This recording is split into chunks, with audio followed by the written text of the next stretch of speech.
Chocolate ඕනෙමද ලව cake හදන්න. ඉතින් ඔන්න ඔයාටත් තියෙන ප්‍රශ්නයන්නේ ඕක.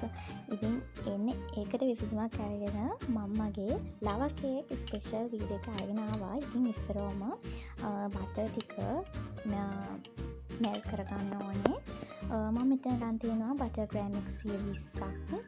ඒක ඔයාලට මෙෂර්මන්ට් කරගෙන කප්ස් ගානනු ගන්න පුළුවන්. ඊට පස්සේ මම බිත්තර 3ක් ගන්න තියෙනවා. බිත්තර 3ට ලුණු තේ හැඳි කාලා දානවා. ඊට පස්සේ ඒක හරි දාලා මේ විදිහට විස්ක් කරගන්න ඕනේ.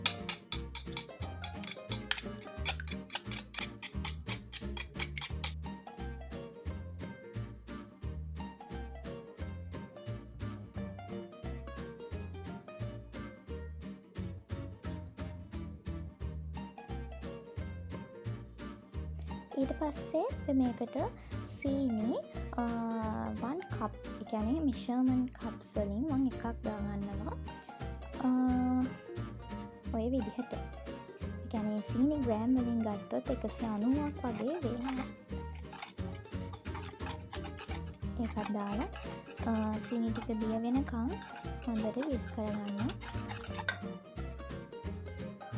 ඊට පස්සේ මම මේකට පාම් පිටි දාගන්නවා කෝප්ප 4න් 3. ඉතින් අපි ගාව මෙෂර්මන්ට් කප් වලින් තියෙන්නේ නම් 4න් එකක් නේ. ඉතින් 4 එක කප් වලින් 3ක් දාගන්න. මාත් එහෙම තමයි මෙෂර්මන්ට් එක ගත්තේ. ඊට පස්සේ මේ විදිහට බැටර් එක ගන්නවා. දැන් කොකෝ පවුඩර් කෝප්ප භාගයක් දාගන්න ඕනේ. මේ විදිහට එක මත්තට විස් කරගන්න. හරි, දැන් ඔන්න බැටර් එක හොඳට හැදලා තියෙන්නේ. මේ පදමට මම මේ පෙන්නන පදමට එන්න ඕනේ. ගොඩක් දියාරුත් නැති, ගොඩක් ඝනකමක් නැති බැටර් එකක්. ඔයගලන්ට ඇවිල්ලා තියෙන්න ඕනි. අපි මේකට මාගරිනුත් ඇඩ් කරගන්නවා. දිය කරගත්ත බටර් හරි ඔයගොල්ලෝ ගත්ත ඕනම දෙයක් මෙලව දිය කරගෙන ඇඩ් කරගන්න.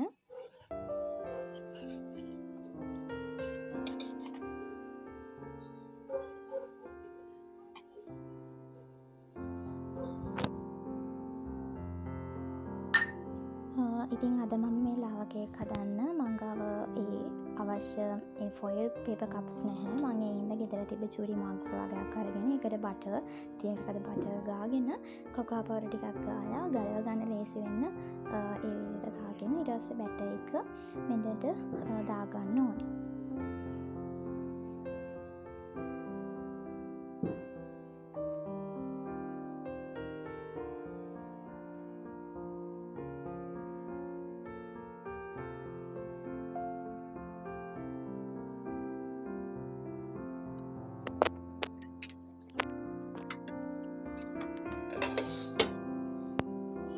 හරි, ඉතින් මේ හදාගත්ත තුන අපි බේක් කරන්නේ ලිපේ. ඉතින් මේක ලොකු රාස් පානක් අරගෙන ඒකට මොකක් හරි ආධාරකයක් තියලා විනාඩි 5ක් ප්‍රී හීට් වෙන්න තියලා ඊට පස්සේ තමයි මේ මග්ස් ටික තියන්නේ. ඊට පස්සේ විනාඩි 5කින් මධ්‍යම ප්‍රමාණයේ ගින්දර තියලා මේක ඕෆ් කරලා ඔයගොල්ලෝ ටිකක් ඒක ඇතුළෙම තියලා ගන්න පුළුවන්. අරගෙන ෆ්‍රිජ් එකේ තියලා කනවා නම් ඕන රසවත් කන්න පුළුවන්. නැත්නම් උණු කනවා නම් ඒක වෙනම එකක්. ඉතින් ඔයා try කරලා බලන්න. මං හිතනවා මේ රෙසිපි එක ඔයාලට ගොඩාක් වටින්නේ නැති කියලා.